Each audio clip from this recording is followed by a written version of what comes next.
When you think of exceptional service at a restaurant, what's the first place that immediately comes to your mind? Yeah, Pals. What else? Chick-fil-A, right? And here's what's funny. Did anybody say a big fancy sit-down restaurant? No, right? If you're outside of East Tennessee and nobody's ever heard of Pals, Chick-fil-A is pretty standard answer. We met my grandmother, like I said, this past weekend. She's in her 80s, and she was so excited that her town was getting a Chick-fil-A, and she was bragging to us how amazing and how awesome. And I was like, have you never been there? Like, have you ever been? And it's not something that they're used to because it's brand new to their area. And I'm like, holy cow, I feel like we've had one since I could walk. And so you started to think about Chick-fil-A, right, and this exceptional service. And we can all rattle off some things that they do that are amazing, right? All things, whether it's greeting you in the drive-through line, right? Some of those poor kids are standing out in the rain, in the snow, in the heat, ready to greet you and take your order. Or you're sitting down in a fast food restaurant and you're getting served. Like, hey, can I get you a refill? Hey, can I bring you a mint? Hey, do you want some more Chick-fil-A sauce, right? All of the things. Or the thing they're most famous for is what? It's my pleasure. Right? My pleasure. And so we started looking into this idea. Why is Chick-fil-A Chick-fil-A? Why do they do what they do? And this is a quote from their current president. His name is Don Cathy, son of the original founder. But this is what he says, right? This is one of the things that Chick-fil-A believes. Our goal is to exceed even the highest expectations of a fast food restaurant and to rebuild the service model. And then he goes on to say, we want the second mile to become second nature, right? And so if you think about this, I'm going to say something crazy. Don't leave the church. Their chicken sandwich is good, but it's not the greatest thing you've ever eaten, right? It's not the greatest thing. It's just good. Waffle fries are fine. There's never enough of them, right? Amen. Right? You think you got a large and it's just 3 huge potatoes and you're like, dang it. I wish I had the crumbs. So like they're good and everything about the restaurant is good, but this is why we go back. We want to beat even the highest of expectations. And so when we go to any other restaurant, it's expected that they listen to you and they take your order and they give it to you and it's right.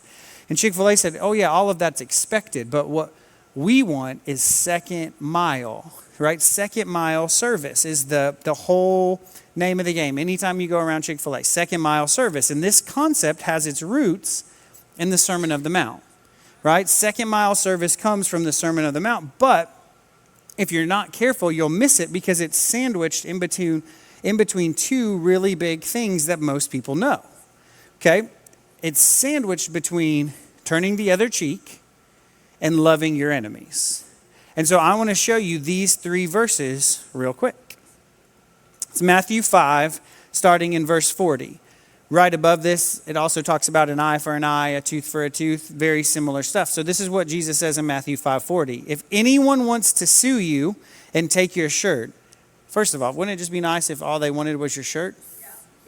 I'm thinking, hand over your coat as well? Absolutely. You don't want my house? Take all the clothes, buddy.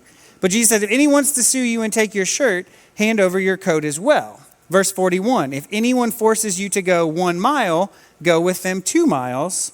And then verse 42, give to the one who asks you and do not turn away from the one who wants to borrow from you. And that's it. And if you're like most people read that and be like, okay, go a little above and beyond, no problem. But if you look at verse 41, it says, if anyone forces you to go a mile, go with them 2. And when I read that, I'm like, who's going to force me to go a mile? You know what I mean? Like, they're bigger than me, maybe I'll do it. But like, if my kid's like, hey, I want you to do it, they're like, nah, I'm not doing that. Go do it yourself. And so I started to dig into this idea, and I want to share some of that with you, right? Because Jesus uses these 3 verses to convey the same idea, the same principle, right? This idea of going above and beyond, this second mile service. And really and truthfully, if you pay attention to everything before it and what's coming after, it's the whole point. Hey, here's what you've heard it said, mile 1, but here's what I'm saying, second mile, right? It's the whole message above and beyond. And so Jesus is speaking in these 3 verses, and it's a call to demonstrate his upside down kingdom, this radical form of love, a love that's willing, right? A love that's willing to go above and beyond, even when it's difficult. And so you think about this. We've all heard this phrase, second mile, right?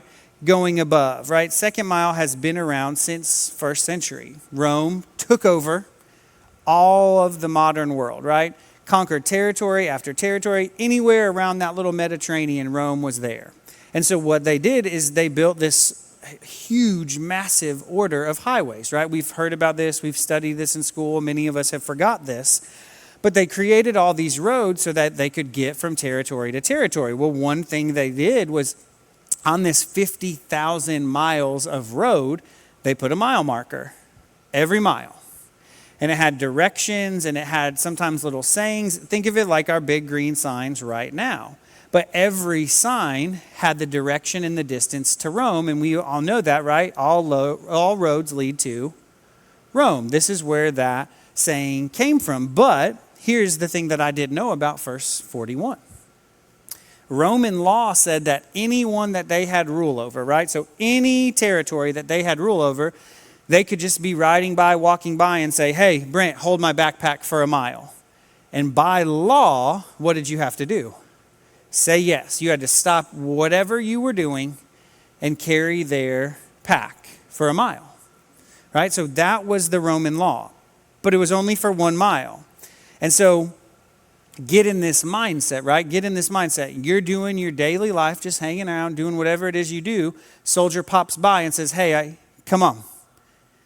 And so you can imagine these Jewish people, right? They hated this law. It was humiliating, right? It was inconvenient. And I can't imagine having to carry this big, heavy backpack and being happy about it, right? They did it because they had to. They didn't want to get thrown in jail, hurt, tortured, anything of the thing. But if you guys have kids, this is not hard to understand. But imagine what they were saying under their breath. You know what I mean? Just walking, kicking the dirt, kicking the dust, carrying this. And then once the mile's over, what do?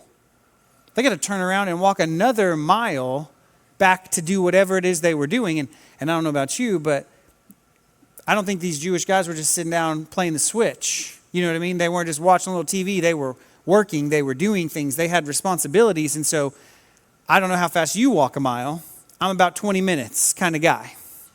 And I got some big steps. So you're talking 40, 45 minutes, maybe an hour, inconvenience their whole life. And so imagine this bombshell to these followers of Jesus who are listening, who are under this Roman rule when Jesus says, hey, not just 1 mile, you do it for 2. What would you thought if you were sitting there? Time to go. Check, please. Right? I don't need to hear the rest of the sermon. That one thing would bring so much disgust to me that I wouldn't want to do it. And here's the thing that they knew that we have to understand. This wasn't just a law to make them do some physical labor. This was a humiliating law, right? It was designed to show everyone around you that who was in charge? Rome. And that you were underneath them, right? You have no identity. You are who I tell you are. But we have the freedom to do what? Walk the second mile, right? You and I, as followers of Jesus, have the freedom to walk the second mile because we know our true identity. So start to think about this, right? If you and I only do what is required of us, how do we do it usually? Let's be honest, the bare minimum, right? The bare minimum. Again, if you got kids, clean your room. Any of your kids getting dusters, vacuums? I wasn't. I had 2 closets, the under the bed closet and the real closet. And the bare minimum was done. Make your bed. I didn't make the bed. I just bought a really thick comforter so it looked like everything underneath knew what was going on. Right? We do the bare minimum. And we can relate to this. Right? We can all relate to this. How many of us go through the day just dragging on, complaining, oh, I can't believe I have to do this again. I have to do this again. And we don't go above and beyond. What do? The bare minimum, just what's required of us. But here's the amazing thing. This is what Jesus knew. When you choose to go above and beyond, suddenly that which was designed to constrain you and steal your joy no longer has the power to do that. Because when we grasp this freedom through Christ, we are empowered to do what? Love and bless others. Your decision to go the second mile makes other people stop and think. Right? Well, what do you mean? Hey, sir, can I actually just go a second mile with you? What did you just say? Yeah, I want to carry your stuff another mile. And so that Roman soldier is going to be baffled. He is going to be crazy. But then you think about the conversations that can happen in the second mile, right? You might have the chance to share about the freedom you have in Christ. And so for you and I, we got to hear something this morning. We have to hear these words. Hey, it's time to go above and beyond. You don't just do the bare minimum. You have a higher calling. But here's what I love. Anytime that you start to talk about this verse, what does everybody focus on? The second mile. Right? The second mile. But in order to get to mile 2, what do you have to do? You got to get mile 1. Mile 1 is often ignored, but it's what's required, right? It's the things that we have to do. And the first mile is going to be hard. Why? Because you don't want to do it, right? I hate running with a passion. You say I'm playing soccer, I can run for hours and hours on end. But if my wife's like, hey, I want to go to ETSU and walk. I'm not even talking about jogging. I'm just talking about walking. She knows I'm not going to say yes, so what does she do? She invites the kids to ride bikes. She's going to run, and guess what Dad's going to do? Walk. And I love it once I start doing it. I enjoy it. We took our dog on a walk yesterday. It was great. It was good. It's fun. It's good exercise. But that first mile is hard, right? And for us as Christians, the first mile that's required for us is all motivated by God's law, right? We heard Jesus say that. It's motivated, and it's hard to start, right? The first mile, if you say yes to Jesus, it interrupts your whole life. It changes everything, right? It interrupts your plans. It interrupts your schedule. And one of the most difficult parts of the Christian life is just getting started. There's so many reasons, so many things that we can get hung up on. Like, I don't know if this is really for me. I don't really know. And Jesus says I got to do this. And then he wants me to do this as too. And I don't know. But once you get started, then it's a little bit easier to keep going, right? And how many of us know this? There's a lot of people that try to get the benefits of the second mile without going on the first, right? And that's not what we're called to do. We're required to do mile 1, but the joy comes from mile 2 because that's what separates us from other people, right? The second mile is only made possible when we're obedient to do the first. And so, like I said, you think about first century, you got a young Jewish boy. He's just out working, right? Say he's working the field. Soldier comes by, calls him and says, hey, man, carry my bag. So this kid puts on his backpack and they go walking for a mile. Usually the soldier's walking, but they might even be on a horse. So it's not even like they need it. It's just to humiliate and put this kid down.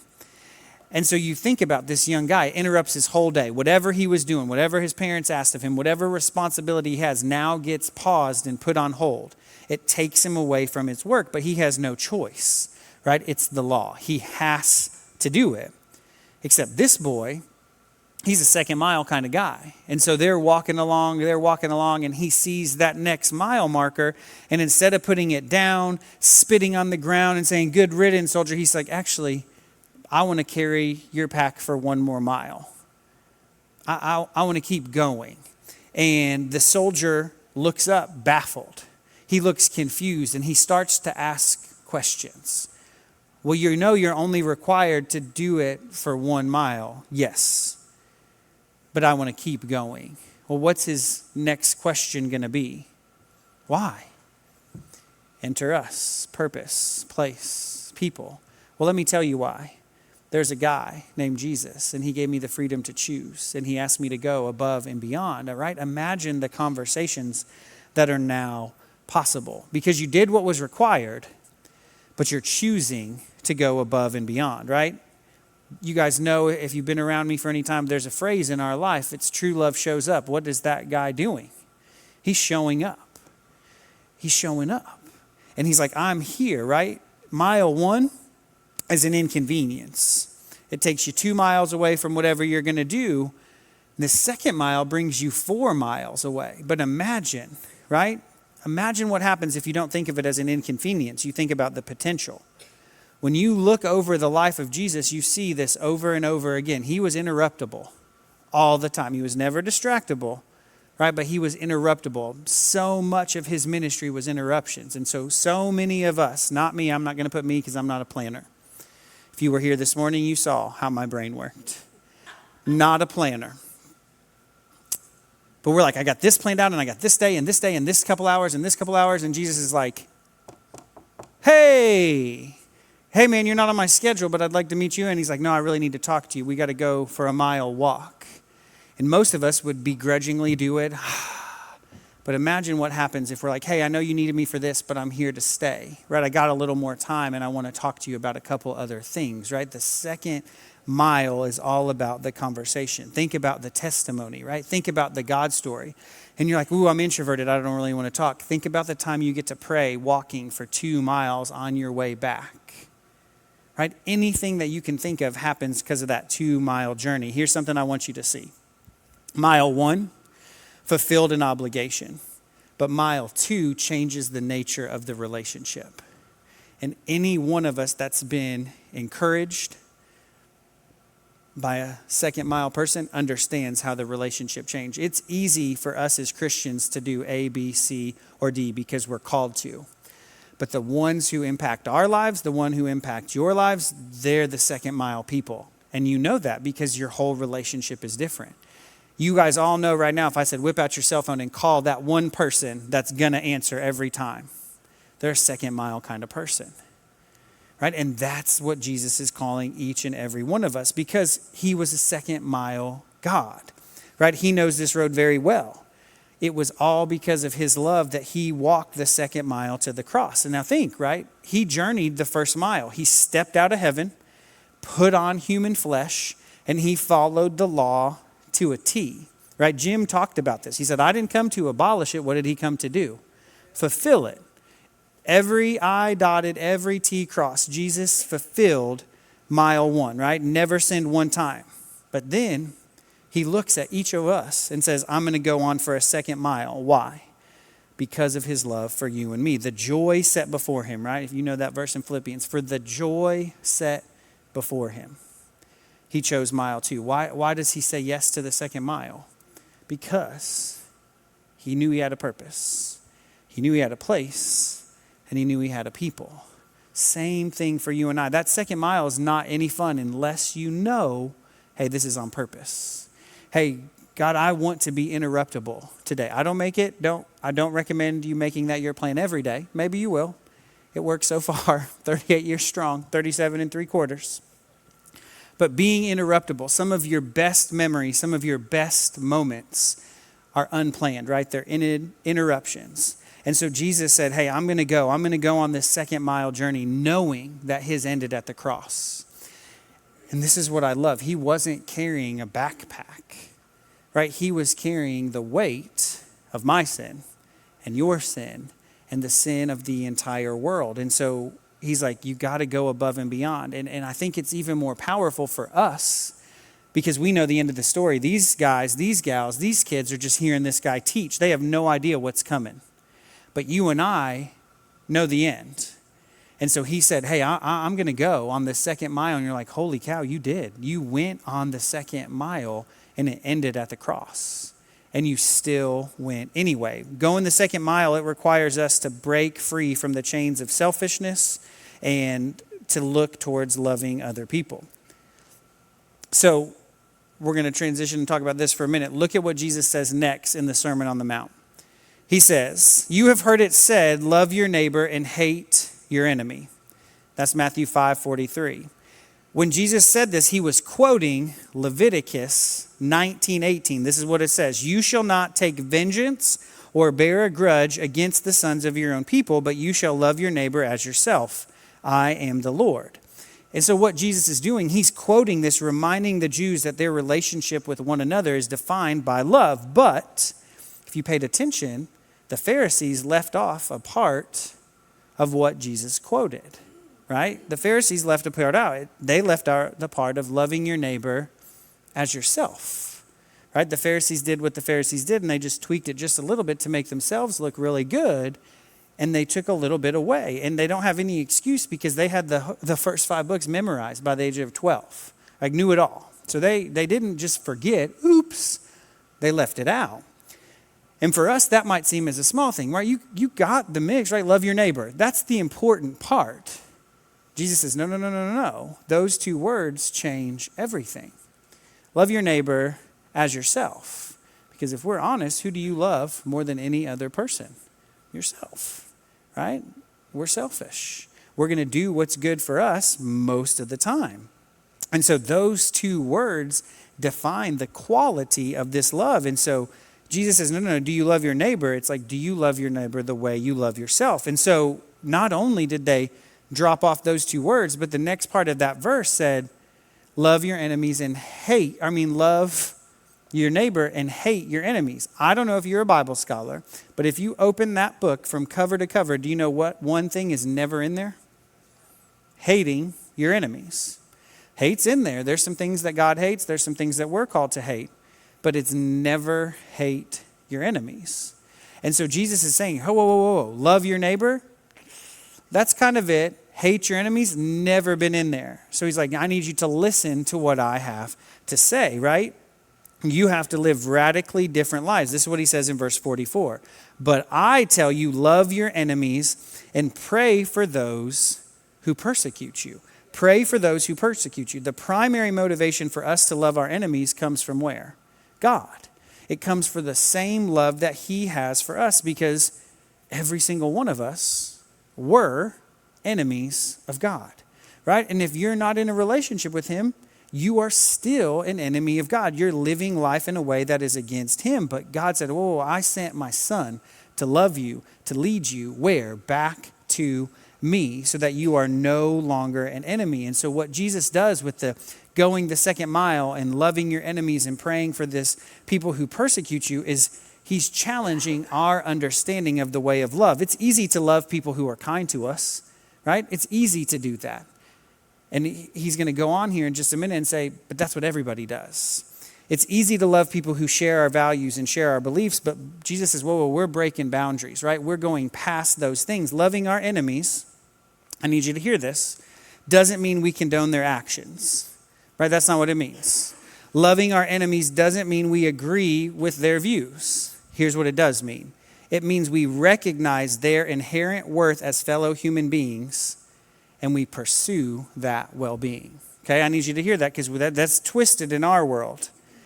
If I love you, and if I'm for you, I have to agree with everything you do. That's not the case. I would, in fact, tell you as your pastor, if you agree with everything I do, you're not doing something right, because I screw up often, right? Often, and I expect you to tell me if one of those screw-ups is here, right? And I mean that with everything that's in me. That's our job as one another, because here's why. Everybody is a somebody that Jesus died for. And we got to know that. We got to believe that. I love you, I'm for you, but I'm not agreeing with you. Those things can go hand in hand. And so when we go the second mile, and when we love our enemies, we become instruments of transformation in this broken world. We become agents of healing, and we start sowing these seeds of peace and understanding. And I love this, our actions start to match up with our words, and then they speak loud. And so we ask, okay, Jesus, why should we love our enemies? What's the point? Verse 45. And we're going to read 45, 46, and 47.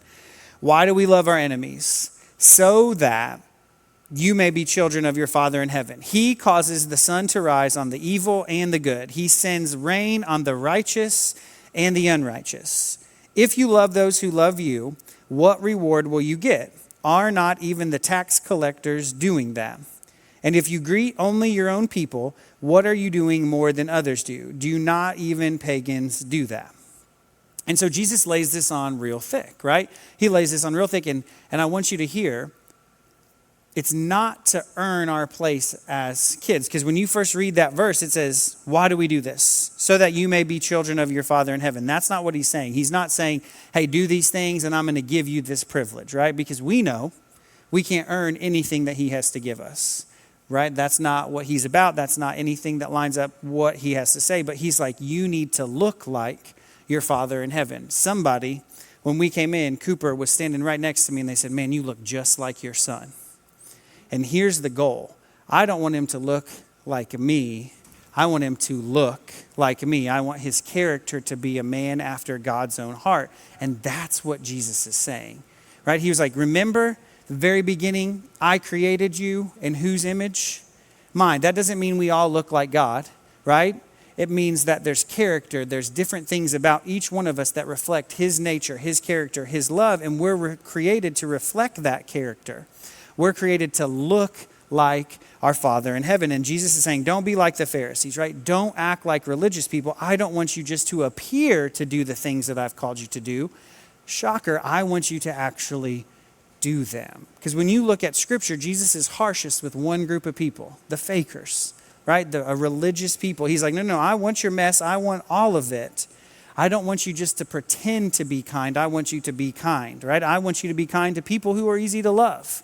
But I also want you to be kind to people who are difficult to love. I want you to love your enemies. I want you to pray for your persecutors. I want you to do exactly what I am going to do. And this is the thing that blows my mind. The people who hate God woke up today. And do you know what they're doing right now? Breathing. And with the very breath that God gave them, they are speaking out against him. And do you know why he does it every day? Because he loves them. Just like he does you and just like he does me. He says, I let the sun come up and come down. When it rains, it doesn't just rain on the good people.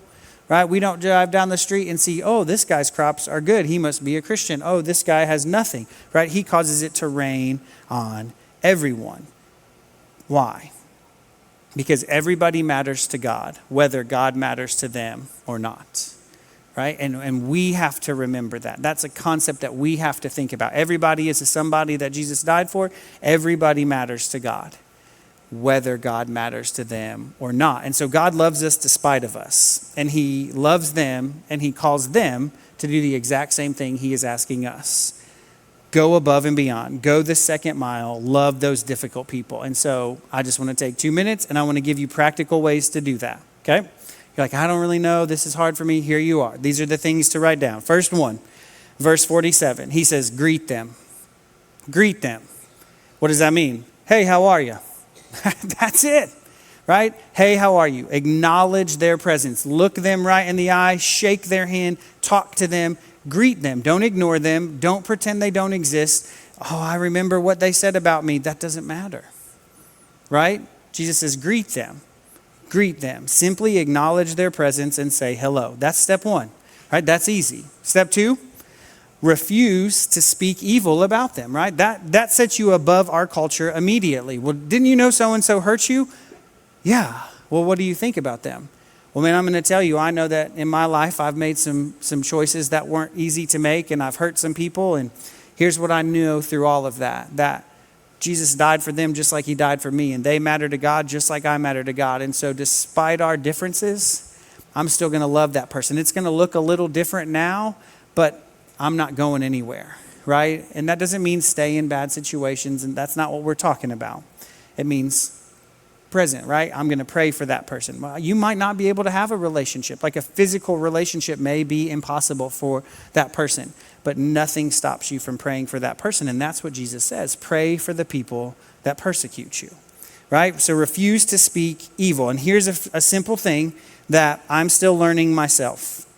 You ask yourself 3 questions. Is what I'm about to say true?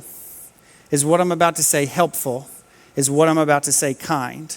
If the answer is yes to all 3, speak it out. If the answer to any one of those questions is no, rethink it, right? Is it kind? Is it helpful? Is it true?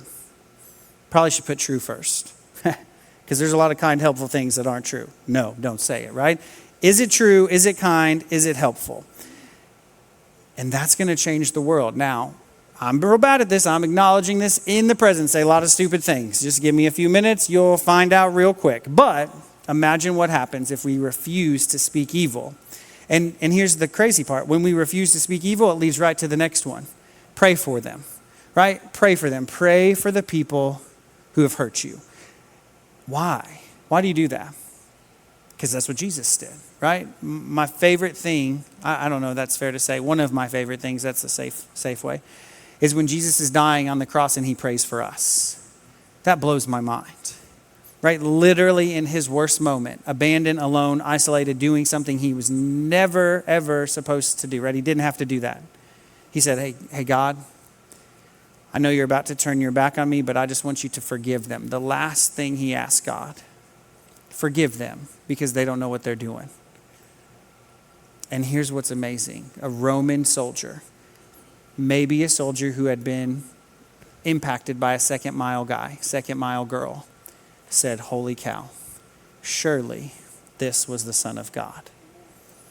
And it comes when you and I do these simple things, going above and beyond, taking that extra step, right? By not being evil, by praying for these people. And here's what I'm asking you to do. I'm not asking you to pray a psalm prayer like, hey, God, here's this person that can't stand me. Please break all their teeth, right? If you ever read the Psalms, it's pretty encouraging.